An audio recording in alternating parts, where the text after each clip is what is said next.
Few tales are told of Hades, whose very name inspires fear and penitence, reminding us of the inevitable fate which we all share. I, however, mean to tell you such a tale. Listen carefully. Supergiant's Hades recently released its 1.0 version after just under 2 years of being in early access. The studio soon announced that the game had sold 1 million units, 700,000 of which were early access players. The game has also rapidly become one of the year's highest reviewed games, holding an average of 94 on OpenCritic, bringing it higher than Half-Life Alyx, Final Fantasy VII Remake, and The Last of Us Part 2. But what makes this action roguelike stand out from the others? Hades throws the player right into the shoes of Zagreus, Hades' son, as he attempts to escape his father in the clutches of the underworld. After battling your way through Tartarus, you probably will not make it far, because the game is pretty damn hard. Upon death, Zagreus returns to Hades' palace through a river of blood and is greeted by the inhabitants. They are all aware of his daring escape, including his own father, who is less than impressed by his son's rebellious act. Stupid boy. I told you nobody gets out of here, whether alive or dead. So how was your wanton ransacking of my domain? Supergiant uses the narrative, the characters' relationships, and the world itself to reinforce the gameplay and its mechanics.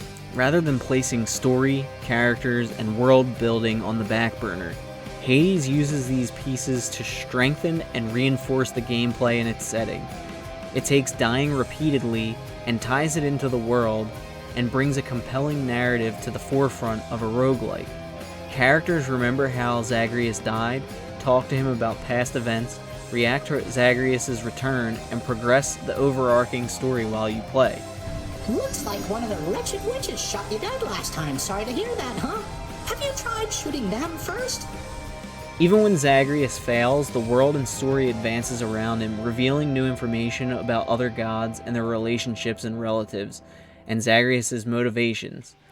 Meanwhile, Zagreus maintains what he has gained because he is an immortal god. His money, items, keys, experiences, and conversations all stay with him after death. Zagreus also grows along with the player, gaining new passive abilities, weapons, and boons that give buffs or risk-reward statistics. By combining all of this into a coherent, well-voice-acted, ever-evolving story, the player is incentivized to keep pushing and playing just one more run.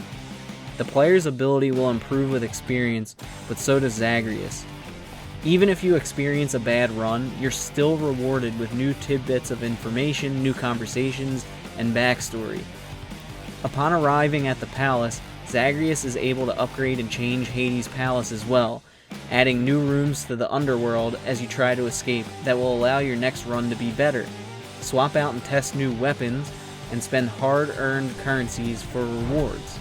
Even the world's shifting has a place in the narrative, as Hades changes in order to trap the inhabitants of the underworld for eternity. Composed of such innumerable, ever-shifting, interlocking chambers, the underworld of Lord Hades all but guarantees the dead shall there remain until the end of time, making the challenge of escaping impossible for the mortals, but only a tough challenge for Zagreus.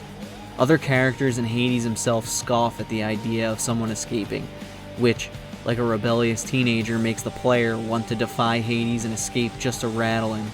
The more you play, the better you will perform in theory, and with different weapons giving multiple play styles, mastering each is a rewarding challenge of its own.